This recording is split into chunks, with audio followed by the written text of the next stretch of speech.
Viewers, আমাদের রাজশাহী কিংবা চাঁপাইনবাবগঞ্জে আমের মৌসুমে যেরকম আমের বিভিন্ন ধরনের হাট হয়ে থাকে, চীন দেশেও বা জাপান দেশেও কিন্তু এরকম আমের হাট হয়ে থাকে।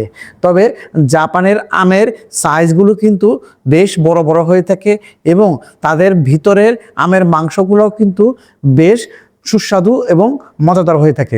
দেখেন, এখানে জাপানি কিংবা চাইনিজরা এরা কিন্তু আমের বাগান থেকে আমগুলোকে সংগ্রহ করে আমাদেরকে ভিডিও করে দেখাচ্ছে যে তাদের এখানে কি পরিমাণ আম এবং কি ধরনের আম হয়েছে।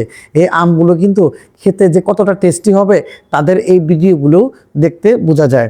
এরকম আম আমাদের দেশে যদি আমদানি করা হয় তাহলে কিন্তু বেশ মার্কেট পাবে। এছাড়াও ওই দেশের যে আমের চারাগুলো রয়েছে সেই আমের চারাগুলো যদি আমাদের বাংলাদেশে এনে রোপণ করা হয় তাহলেও কিন্তু আমরা এই ধরনের মজার মজার সুস্বাদু আম খেতে পারবো।